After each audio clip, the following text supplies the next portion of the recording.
Hello नमस्कार everyone. Loss and damage fund यह approve हुआ है COP 28 में। क्लियर, COP 28 अभी हो रहा है ये UAE यूनाइटेड अरब इमिरेट यानी दुबई में, वहाँ पे यह अप्रूव हुआ है। हानि और क्षति fund, conference of party 21, party यहाँ पे कंट्री है। क्लियर, यह फंड क्या करेगा, जो भी वनरेबल कंट्री है उनके लिए रिच कंट्री के द्वारा यह फंड तैयार किया गया है।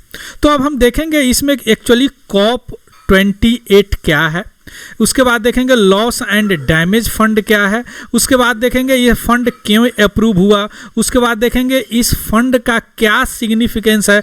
All these things right now going to discuss through this video. इस वीडियो के माध्यम से ये सारे चीज़ जानने का प्रयास करेंगे। उससे पहले अगर आप नए हैं तो प्लीज़ इस चैनल को सब्सक्राइब कीजिए। क्लियर, चलिए शुरू करते हैं। न्यूज़ क्या है, जो COP 28 क्लाइमेट कॉन्फ्रेंस है, क्लाइमेट के लिए, क्लाइमेट चेंज के लिए जो क्लाइमेट क्राइसिस है, जो ग्रीन हाउस गैस बढ़ रहा है, क्लाइमेट ग्लोबल वार्मिंग है, उसके लिए कॉन्फ्रेंस हुआ है। इस कॉन्फ्रेंस 13 को शुरू हुआ और 12 दिसंबर तक चलेगा। इसके बीच में बहुत सारे इनिशिएटिव लॉन्च होंगे, उसी में से एक इनिशिएटिव ये भी है। बहुत सारे को मॉडिफिकेशन होंगे, तो सारी चीज़ वन बाय वन हम कवर करेंगे एक एक वीडियो के माध्यम से। दुबई में हुआ यह लॉस एंड डैमेज फंड, हानि और क्षति फंड। क्यों? चूंकि जो भी वनरेबल कंट्री है, जो भी गरीब कंट्री है, जो इसके प्रभाव में आए हैं, ग्लोबल वार्मिंग के प्रभाव में, क्लाइमेट क्राइसिस जिसको बोलते हैं, उनके इम्पैक्ट को, जो इम्पैक्ट क्लाइमेट चेंज का इम्पैक्ट है, उनको मिटिगेट करने के लिए, उनको थोड़ा सा रिहेबिलिटेट, रेस्क्यू करने के लिए यह फंड लॉन्च हुआ है। यह फंड का कीमत है $475 मिलियन, जिसमें से UAE जो होस्ट कर रहे हैं वो प्लेज किए हैं, ऐसा प्रतिज्ञा लिए हैं कि 100 मिलियन हम देंगे डॉलर। यूरोपियन यूनियन प्रोमिस किए हैं, वादा किए हैं 275 मिलियन, और 17.5 मिलियन जो है USA और 10 मिलियन जापान। एक्चुअली यह फंड COP 27 में पिछले साल इजिप्ट में हुआ था, उसमें अनाउंस किया गया था। अब थोड़ा सा COP के बारे में हम देख लेते हैं। क्या, देखिए, अर्थ समिट हुआ था 1992 में, 91-92 में हुआ था। कहाँ पे? Brazil, Rio de Janeiro. यहाँ से 3 कॉन्फ्रेंस बाहर निकले, इसका आउटकम बोल सकते हैं। पहला जो क्लाइमेट चेंज से रिलेटेड जो भी होगा अर्थ में, उसको देखेगा कैसे क्लाइमेट चेंज हो रहा है। दूसरा जो है लैंड डिग्रेडेशन को देखेगा। तीसरा जो है बायोडाइवर्सिटी को देखेगा, जो भी बायोडाइवर्सिटी से डिग्रेडेशन होगा उसको देखेगा। इसको बोलते हैं United nation framework conference on climate change. इसे बोलते हैं United nation conference on combat desertification, और इसको बोलते हैं conference of biodiversity development, desertification development, biodiversity से रिलेटेड है। कॉन्फ्रेंस ऑन बायोडाइवर्सिटी इसको बोलते हैं CBD। क्लियर। अब इसका समिट जो है हर 2 साल पर एक बार होता है, इसका समिट जो है हर साल होता है। क्लियर। इसमें जो भी कंट्री समिट में भाग लेते हैं तीनों में, उसको COP बोला जाता है, conference on party. Means conference में जो भी पार्टी सम्मिलित हुए, पार्टी मीन्स यहाँ कंट्री हो गया, जो भी कंट्री जिसको साइन किए सिग्नेटरी है वह सम्मिलित होते हैं और इससे रिलेटेड चीज़ें पे विचार करते हैं।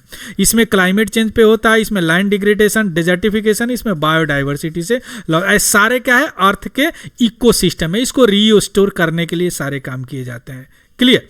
अब यह COP 28 का मतलब है कि यह जो मीटिंग है UNFCCC का, यह 28वां बार हुआ है, 28 हुआ। यह 1994 में सबसे पहले शुरू हुआ और यह 28वां बार हुआ। क्लियर। इस UNFCCC का 2 बड़े महत्वपूर्ण है, एक तो क्योटो प्रोटोकॉल है और दूसरा पेरिस एग्रीमेंट है। यह 1996-7 में हुआ था, यह 2015 में हुआ था। बात समझ गए? This is the background. Clear. अब देखते हैं लॉस एंड डैमेज फंड क्या है। देखिए, ये रिच कंट्री है, मान लेते हैं रिच कंट्री है, ये पुअर कंट्री है।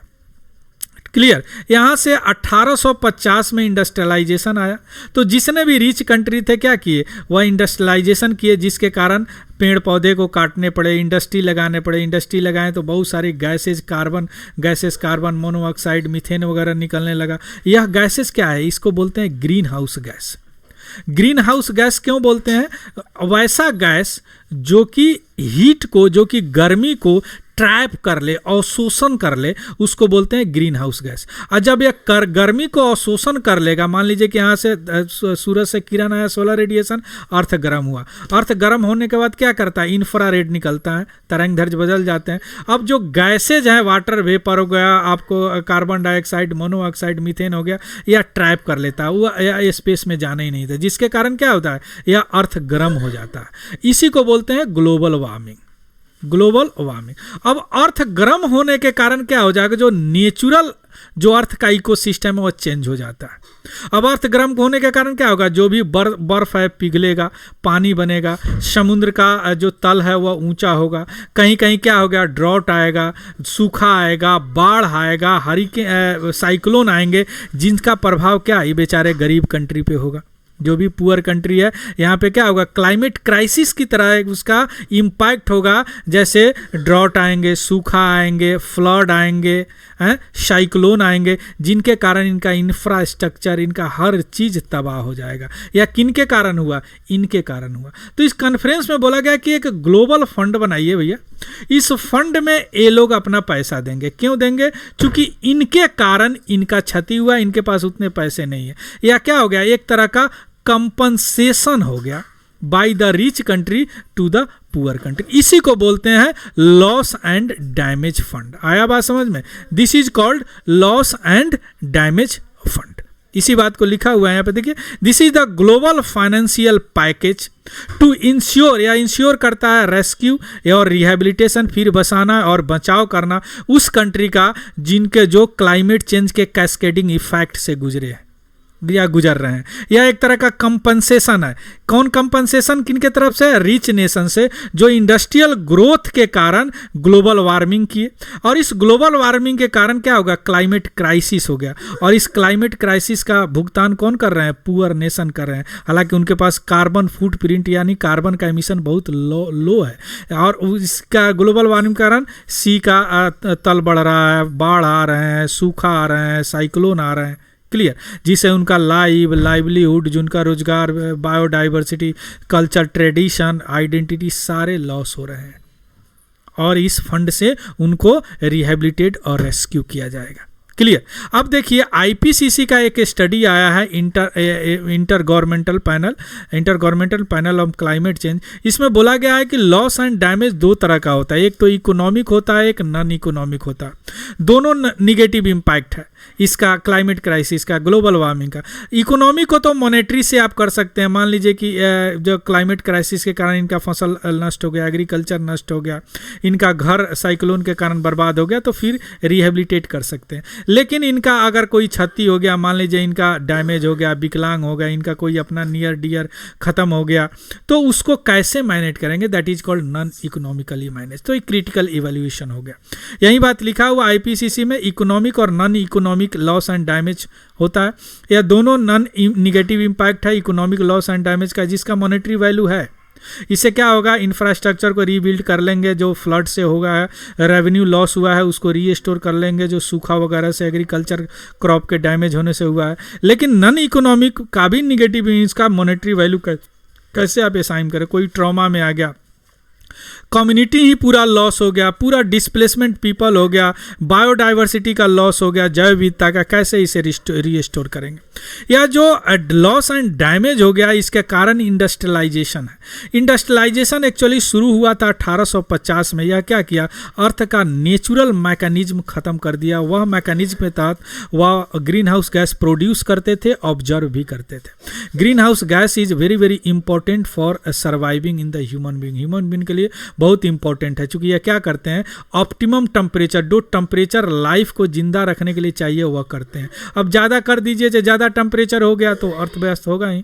तो कितना प्रोड्यूस करना है ग्रीन हाउस गैस, कितना ऑब्जर्व करना है, अर्थ नेचुरल मैकेनिज्म था। इस नेचुरल मैकेनिज्म को इंडस्ट्रियलाइजेशन के तहत बर्बाद कर दिया गया। और इसमें रिस्पॉन्सिबल है यूएसए, यूके, जो लगभग 15% इमिशन करते हैं। रसिया, कनाडा, जापान, ऑस्ट्रेलिया जो लगभग 65%, जबकि 2/3 इमिशन करते हैं। इंडिया भी लगभग 3% इमिशन करते हैं। चाइना 30% ग्लोबल इमिशन में इनका भागीदारी है। ग्रीन हाउस गैस कौन कौन होते हैं? Methane, nitrous oxide, water vapour, carbon dioxide, जिसमें CO2 सबसे रिस्पॉन्सिबल है। ग्रीन हाउस गैस मीन्स वह गैस जो कि हीट को, ऊष्मा को अवशोषित कर ले, इन्वायरमेंट में ही रहने दे, बाहर स्पेस में जाने, means that gases trap the heat inside the environment is called the green house gas, is called the green house gas. अब इससे जो भी लॉस एंड डैमेज हुआ है वो वर्ल्ड फेस कर रहे हैं। कौन कौन कंट्री है? 55 वनरेबल कंट्री है। एक अनुमानित किया गया है जो लगभग 525 बिलियन डॉलर उनका नुकसान हुआ है केवल क्लाइमेट क्राइसिस लॉस के कारण। जो लॉस क्लाइमेट क्राइसिस के कारण हुआ है यह लास्ट 20 ईयर में हुआ है। जो आने वाला समय में यह 580 बिलियन पर ईयर के हिसाब से 2013 में बढ़ेगा। ग्लोबल वार्मिंग क्या किया? जो जीने का तरीका है ना वर्ल्ड में लोगों का, वह बदल दिया। जो कि वे था, नेचुरल वे था, बदल दिया। क्लियर? और यह IPCC के अनुसार लॉस एंड डैमेज इंक्रीज करेगा, चूंकि ग्लोबल वार्मिंग अभी भी इंक्रीज कर रहे हैं। ग्लोबल वार्मिंग, यही कंट्री है जो लाल वाला है वह हाईली वनरेबल है, इन्हीं के लिए फंड दिया गया। देखिए इंडस्ट्रियलाइजेशन इन्होंने किया जबकि यह हाईली वनरेबल नहीं है, तो इनके तरफ से फंड यहाँ बनाया गया जो इनको दिया जाएगा। क्लियर? अब यह फंड ऑपरेट कौन करेगा? वर्ल्ड बैंक ऑपरेट करेगा। क्लियर? अब वर्ल्ड बैंक ऑपरेट करेगा और फंड कहाँ से आएगा? रिच नेशन से आएगा, जैसे USA, UK, कुछ डेवलपिंग कंट्री भी देंगे, जैसे चाइना 30% करते हैं। शुरू में जो डेवलपिंग कंट्री थे वो वर्ल्ड बैंक को मैनेज करने से थोड़ा सा कतराते थे, क्योंकि ऐसा माना जाता है कि जितने भी इंटरनेशनल ऑर्गेनाइजेशन है वो डेवलप्ड कंट्री के फेवर में काम करते हैं, लेकिन बाद में वो मान गए कि ठीक है भैया आप ही लोग कर लो। Clear? So this is all about the news. इसका PDF हमारा टेलीग्राम चैनल पे आपको मिल जाएगा। So thank you, have a good day, happy learning. Thank you very much.